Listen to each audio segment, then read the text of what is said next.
Oremos ao nosso Deus. Maravilhoso e eterno Deus, nós bendizemos o Teu nome, agradecidos, Pai, por Tua misericórdia e por Tua graça sobre nós. Pedimos que o Senhor receba o nosso culto, a nossa adoração. Suplicamos, ó Deus, que o Teu Espírito traga ao coração de cada um, de cada pessoa, de cada família que participa deste momento. Traga a alegria, a paz, o refrigério, a Tua presença, aquele descanso da alma que somente a Tua presença pode oferecer. Concede, ó Deus, que o Teu povo seja pleno da Tua presença nesse instante. É a nossa oração e súplica no nome de Jesus. Amém. Lucas capítulo 6, versículos 12 a 16, diz assim a palavra do Senhor. Naqueles dias, retirou-se para o monte a fim de orar, e passou a noite orando a Deus. E quando amanheceu, chamou a si os seus discípulos, e escolheu 12 dentre eles, aos quais deu também o nome de apóstolos: Simão, a quem acrescentou o nome de Pedro, e André, seu irmão, Tiago e João, Filipe e Bartolomeu, Mateus e Tomé, Tiago, filho de Alfeu, e Simão, chamado Zelote, Judas, filho de Tiago, e Judas Iscariotes, que se tornou o traidor. Nós oramos, nós cantamos, agora vamos ouvir a mensagem da palavra de Deus, que é bendita eternamente. Há disponíveis diante de nós, alguns caminhos que os seres humanos percorrem antes de tomar grandes decisões. O título que eu dei ao nosso sermão hoje é O que fazer antes de uma grande decisão. Então, um dos caminhos que os seres humanos tomam é a introspecção. Buscar dentro de si mesmo a luz necessária para a tomada de decisão. Este é um passo natural na tomada de decisão dos seres humanos. O ser humano costuma buscar dentro de si mesmo a sabedoria para decidir corretamente sobre as coisas da vida. Salomão recebeu esta graça de Deus e tinha saber para decidir e decidir corretamente. A Bíblia nos ensina a meditar dia e noite nas palavras de Deus. Isso com certeza nos ajudará a ter luz para decidir corretamente. A meditação nas Escrituras iluminará o pensamento, clareará o coração e deixará a mente livre da obscuridade, e deste modo haverá maior limpidez para decidir. Sabemos que as pessoas, ao decidir com base na introspecção, podem decidir de modo errado. A introspecção não é infalível. Embora seja uma boa companheira para decidir corretamente, ela esbarra na pecaminosidade e na fraqueza humana. Um outro caminho para decidir bem é o conselho de outras pessoas, irmos buscar o conselho de outras pessoas. Buscar nos outros a luz necessária para a tomada de decisão é um caminho bom e um caminho recomendável. É também comum e também recomendável que o conselho de pessoas mais velhas e mais sábias para nos ajudarem. O livro de Provérbios ensina de modo enfático que na multidão de conselhos a coisa se confirma. No entanto, a multidão de conselhos não isenta a pessoa de tomar a decisão. É a própria pessoa que tem que tomar a decisão. Nós, então, diante de uma situação difícil, diante de uma tomada de decisão difícil, embora com conselhos, é a pessoa que tem que tomar essa decisão. Os reis da Bíblia tinham um corpo de conselheiros para os auxiliarem nas grandes decisões, e uns aconselharam bem e outros maus. De modo que o conselho de outros não é algo também infalível. Às vezes, na multidão de conselho, há mais confusão do que clareza.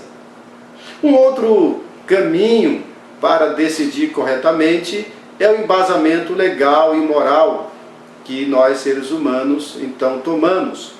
O embasamento legal e moral é um outro guia que nos ajuda para tomar decisões acertadas. Perguntamos se a nossa decisão está de acordo com a lei e com a ética, e se a resposta for positiva, teremos segurança e certeza de que tal decisão é boa e correta. Isso porque partimos do pressuposto de que a lei é boa e a ética é correta. Há situações em que a lei é injusta, nós sabemos disso, e o conceito de moralidade é deturpado, e deste modo nem sempre é seguro tomar decisões com base na lei e na moralidade. Evidentemente não se diminui aqui o valor da lei e da moral, apenas explicita a sua limitação. Deve-se atentar para todos esses fundamentos antes de tomar decisão. No entanto, há um fundamento que é completo e final. Deus tem a última palavra na nossa busca de luz para as decisões que precisamos tomar. Eu lembro aqui um caso curioso de Josué, onde Josué acabou sendo enganado pelos gibeonitas.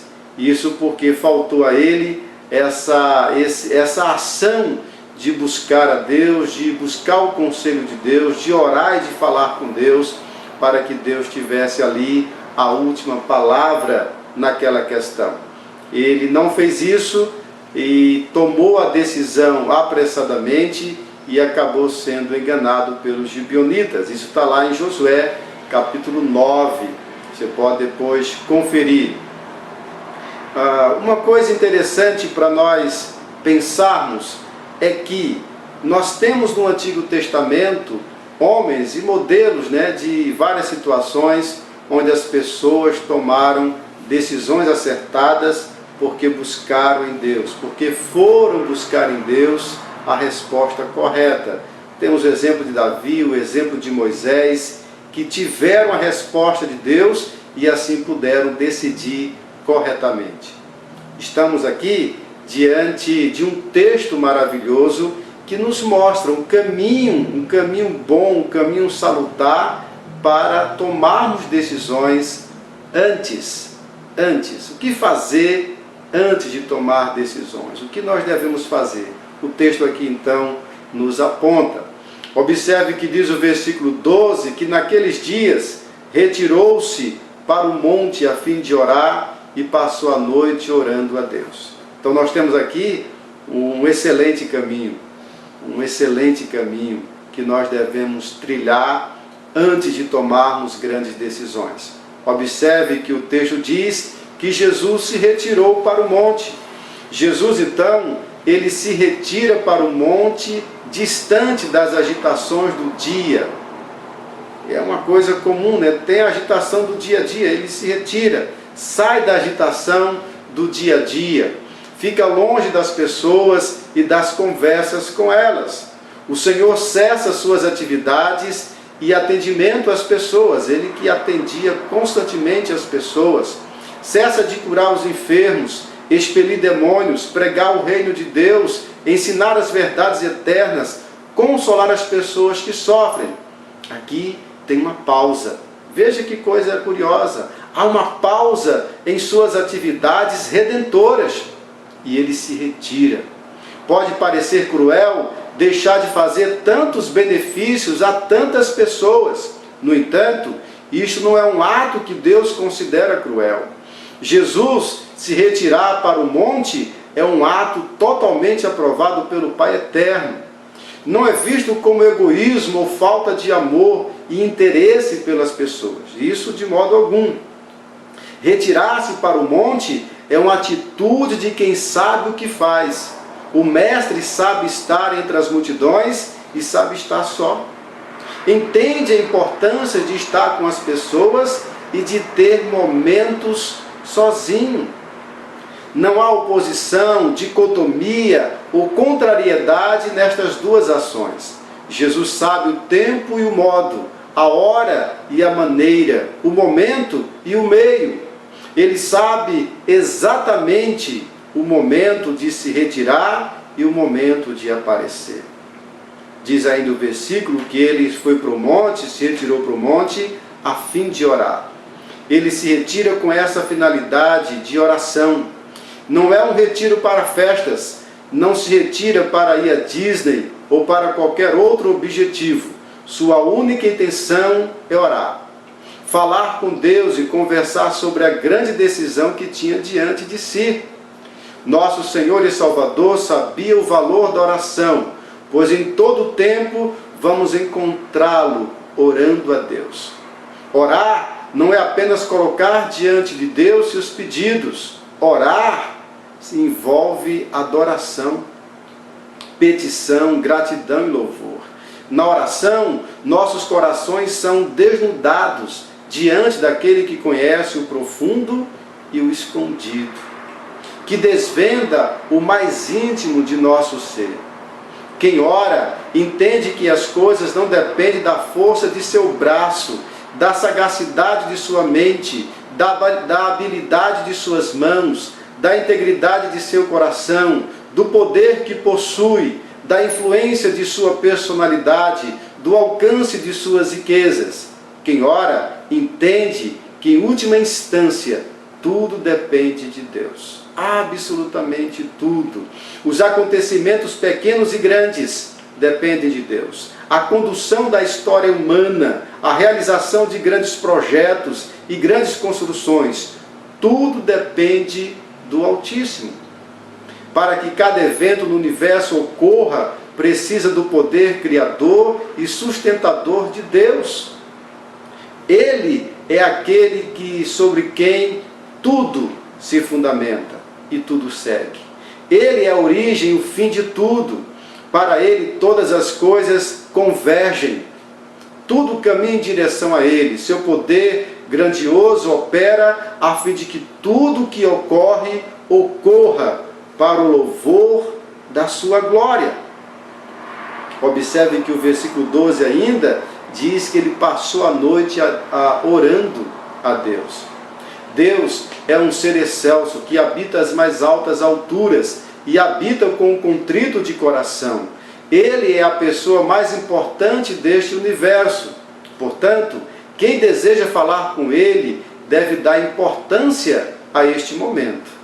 Falar com Deus apressadamente não é algo bom diante de seus olhos. O texto diz expressamente que Jesus passou a noite orando a Deus. Que coisa maravilhosa isso! Jesus esteve ali por cerca de 12 horas ininterruptas a falar com o seu Pai. Sem pressa, sem correria, sem agitação, sem se preocupar com crianças correndo para lá, para cá, sem nenhum tipo de distração. Pelo contrário, tinha ele toda a atenção voltada para Deus. Deus quer tempo conosco. Deus deseja tempo conosco. É muito interessante o caso de Adão e de Eva. O livro de Gênesis diz que o Senhor andava no jardim no final da tarde, Gênesis 3:8. E isso para conversar com Adão e com Eva. Veja que coisa boa. É possível que Deus fizesse isso continuadamente. Toda tarde viesse ali conversar com eles. O Senhor passava tempo com Adão e com Eva, chamando-os para dar nomes aos animais, conforme Gênesis 2:19. Os textos na Bíblia, onde mostram Deus vindo conversar com os seres humanos, são de significado profundo. Ele vem e conversa com Abraão, e isso por várias vezes. Conversa com Jacó, com Moisés, com os profetas. Deus gosta de uma boa conversa. Ele quer que seus servos o procurem em oração e adoração. O dízimo é 1 em 10. O sábado é 1 em 7. Isso demonstra que Ele quer tempo conosco. Porque veja, o tempo que Ele exige de nós, se nós fizermos aí uma relação entre o dízimo e a guarda do quarto mandamento, Ele exige ali, pensando nessa relação, Ele exige mais tempo do que dinheiro. Deus, Ele quer que nós tenhamos tempo com Ele em oração. Jesus nos ensina aqui que é necessário ter qualidade de oração e também quantidade de oração, tempo de oração. Quanto mais tempo dedicado à oração, melhor para a vida cristã. Observe que o versículo 13 diz que quando amanheceu, chamou a si os seus discípulos e escolheu 12 dentre eles, aos quais deu também o nome de apóstolos. Então fica bem claro aqui que o mestre passa a noite toda orando, até o amanhecer. Que coisa boa, né? Que coisa maravilhosa. A noite foi longa, não dormiu, mas se manteve alerta na presença de Deus, pois sabia a importância que o momento exigia. Ele chamou a si os seus discípulos. Jesus tinha centenas e centenas de discípulos e discípulas. O discípulo é um aluno, um aprendiz e seguidor. Ele aprende do mestre, obedece aos ensinamentos e segue. Todo aluno não é seguidor. Todo aluno não é seguidor. No entanto, todo seguidor é aluno. E Jesus tinha no corpo de discípulos pessoas que eram somente alunas e outras que eram alunas e seguidoras. Ou seja, obedeciam e seguiam a Jesus em tudo. Ainda no versículo 13 diz que ele escolheu 12 dentre eles. Vimos Jesus sair da oração para a ação. Ele escolhe. Então veja, ele orou e depois agiu. Esta é a postura daquele que sabe o que fazer. Ao contrário do que muitos pensam, a oração não é um convite à passividade ou à inércia. Na verdade, toda ação deveria ser precedida de oração. A oração torna eficaz a ação. A ação sem oração é, em muitos casos, desperdício de tempo, energia e de recursos. Quem ora trabalha melhor e tem melhores resultados. Orar não é perder tempo, orar é potencializar o tempo, é jogar luz nas trevas, evitar o desperdício, diminuir as chances de erro e aumentar as chances de acertos. Jesus, após longo período de oração, escolheu 12. A palavra escolher tem um sentido de selecionar entre muitos. Escolher um dentre dois é muito mais fácil do que escolher um dentre milhares.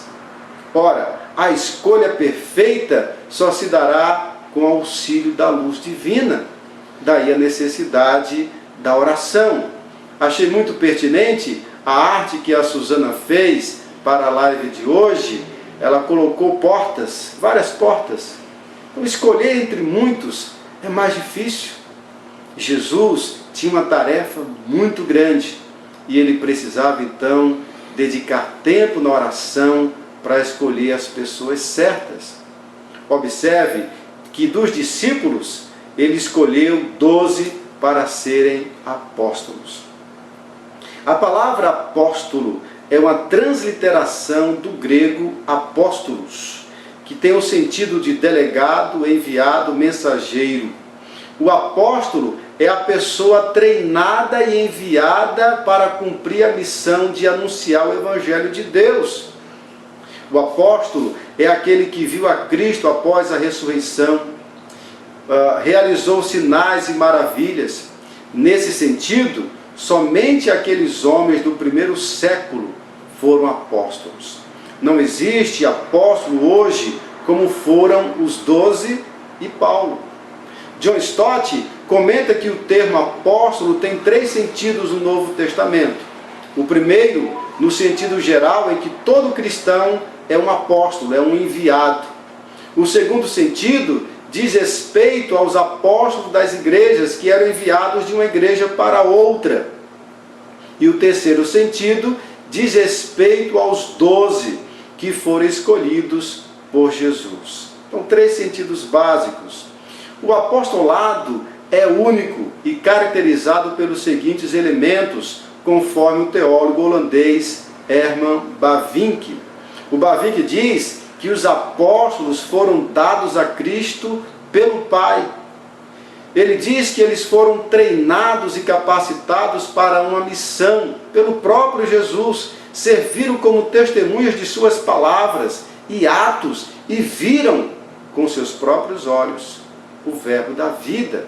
Tocaram nele com suas mãos e não receberam o seu evangelho de nenhum ser humano, mas do próprio Cristo.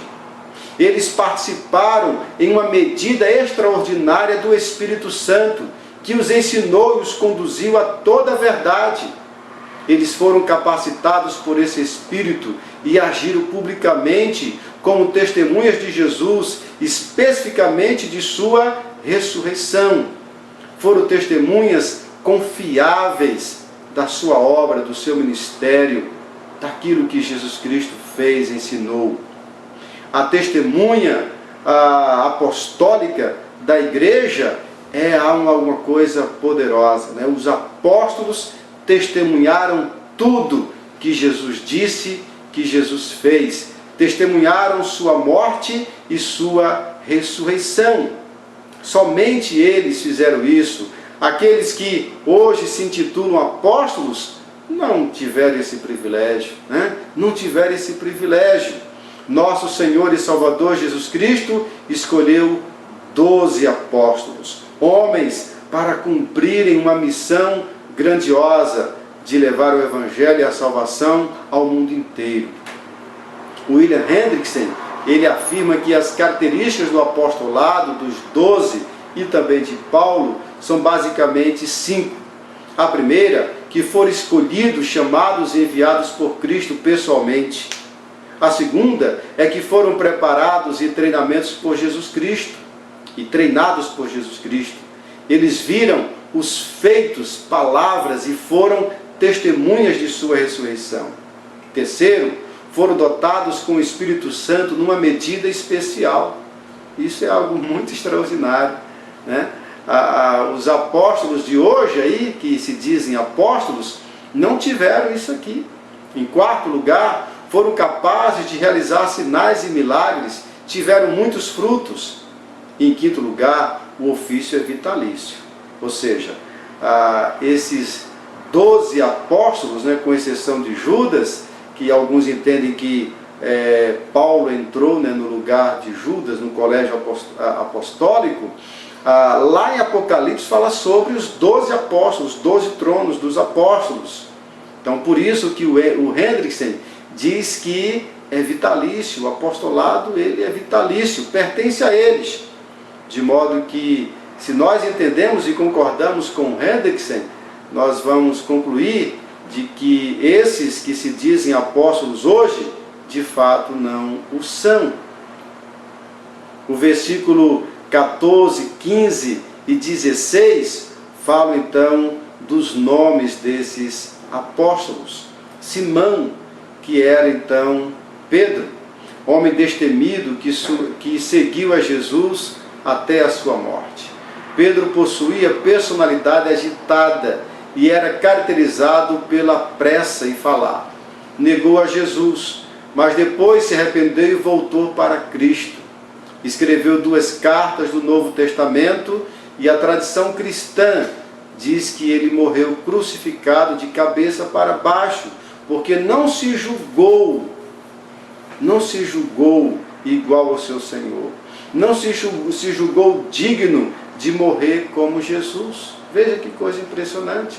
O outro aí é André, era pescador e irmão de Pedro. Foi André quem levou o irmão Pedro a conhecer Jesus. Apresentou a Jesus a Pedro e Pedro a Jesus. Depois, Tiago era pescador e, ao que parece, tinha uma natureza exclusiva. Ele foi o primeiro mártir do colegiado apostólico.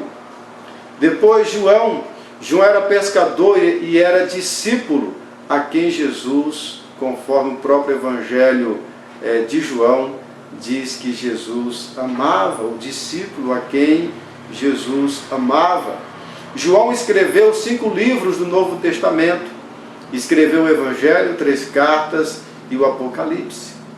Um outro discípulo que veio a ser apóstolo, Filipe, era da cidade de Betsaida, levou Natanael a Cristo e esteve presente no momento da multiplicação dos pães como um dos interlocutores de Jesus.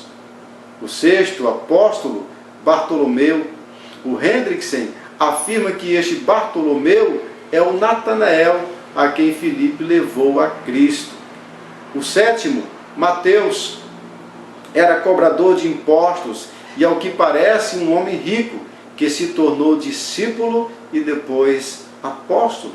Escreveu o Evangelho de Mateus, no qual demonstra para os judeus que Jesus é o Messias prometido do Antigo Testamento. O 8º é Tomé. Era homem muito criterioso e, ao que parece, temia perder o Mestre. São dele as seguintes palavras após o encontro com Cristo ressurreto: Senhor meu e Deus meu. Uma bela confissão de fé daquele que é julgado por alguns da cristandade como não tendo fé ou tendo pouca fé. O 9º, Tiago, era filho de Alfeu, mas não temos muitas informações bíblicas sobre ele. Provavelmente o nome de sua mãe era Maria. O 10º aqui, Simão, era chamado de Simão Zelote por haver pertencido a este grupo que se rebelava contra a ocupação estrangeira. Houve levantes provocados pelos zelotes contra o Império Romano, porém sem sucesso. Note então que Jesus tinha aqui um grupo, com várias origens, com várias personalidades diferentes. O 11º era Judas, filho de Tiago, e é chamado também de Tadeu nos outros evangelhos. E por fim, Judas Iscariotes, é o apóstolo escolhido por Cristo e veio a ser o traidor. Traiu Jesus com um beijo. Jesus reuniu estes 12 homens com diferentes personalidades, anseios, otimistas, pessimistas, afoitos, retraídos. Uns tiveram nome e destaque, outros cumpriram sua missão sem escrever nenhum livro do Novo Testamento ou o livro de Atos registrar nenhum de seus milagres. Todavia, cumpriram a missão que Jesus lhes dera. Que coisa grandiosa, que missão maravilhosa, que coisa importante é a oração. Observe então, meus amados irmãos, o alcance que teve o ministério dos apóstolos. Por meio do ministério dos apóstolos, a igreja foi edificada, a igreja foi fortalecida. Por meio do ministério dos apóstolos, o evangelho chegou até nós, aqui no Brasil. Por meio desses 12 homens que levaram a palavra de Deus no mundo inteiro. De modo que nós percebemos aqui a eficácia da oração. Veja que Jesus escolheu os 12. Que decisão importante ele teve que tomar. E ele, antes de fazer isso, orou. Passou a noite em oração. Eu quero lembrar a vocês, caminhando aqui para a nossa conclusão, de 2 casos. O primeiro caso está no livro de Juízes. O caso da mulher esquartejada em Juízes. Que coisa terrível aconteceu lá. Isso porque as pessoas ali naquele episódio, no livro de Juízes 19 e também 20, não buscaram a orientação do Senhor. Houve ali, por causa desse episódio, uma guerra civil, onde cerca de 65.000 soldados foram mortos. Isso porque não consultaram ao Senhor, não buscaram a Deus em oração, tomaram decisões importantes sem buscar a Deus. Isso é um grande erro. O caso de Davi com suas mulheres e filhos sequestrados é um exemplo de sucesso, no sentido em que os inimigos de Davi entram na cidade e sequestram suas mulheres, dele e também dos soldados e os filhos. O que Davi faz? Ele consulta a Deus, ele busca a Deus e Deus diz para ele o que fazer. E ele faz, tem sucesso, consegue recuperar os filhos e filhas. Jesus deixa bem claro sobre o que fazer antes de uma grande decisão. Deve-se buscar a Deus em oração. E isso sem pressa, pois passar mais tempo em oração é algo que o Altíssimo se agrada. Jesus passou a noite inteira orando antes de tomar decisão crucial para a vida do mundo. Os 12 apóstolos mudaram o mundo com a mensagem do Evangelho, levando salvação em todo lugar. A decisão acertada de Jesus trouxe benefícios temporais e eternos. Expandiu o reino de Deus, edificou a igreja e expulsou o mal no mundo. Quero então trazer para nós, meus amados irmãos e irmãs, algumas aplicações para a nossa vida. A primeira, oração é ferramenta que o cristão tem em suas mãos para buscar a Deus e ter toda a direção para tomar decisões seguras e certas. Busquemos a Deus em oração para as pequenas e grandes decisões. Este ensinamento bíblico vale ouro. Vale ouro, de fato vale ouro.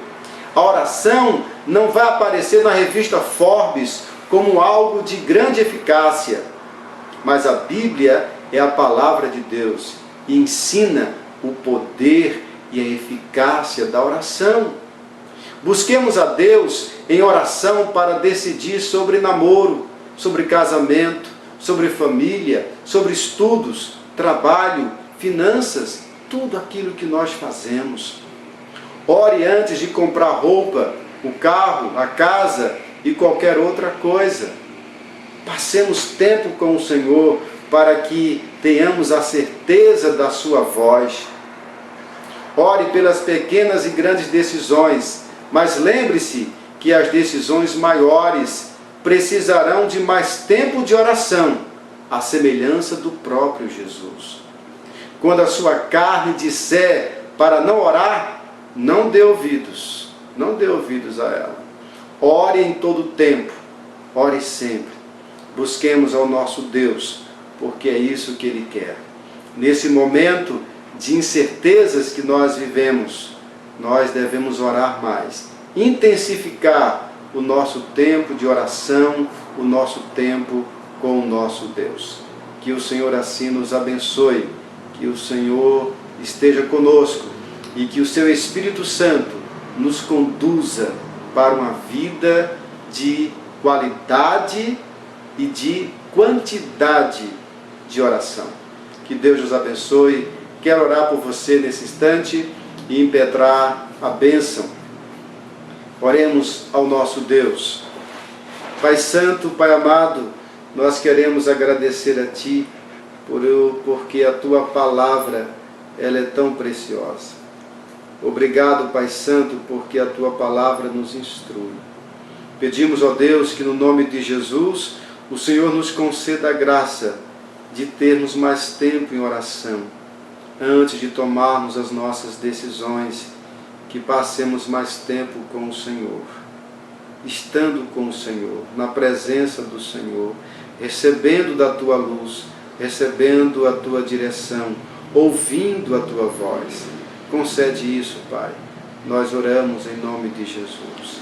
E agora, que a graça de Jesus, o amor de Deus e a comunhão do Espírito Santo seja com você, hoje e sempre. Amém.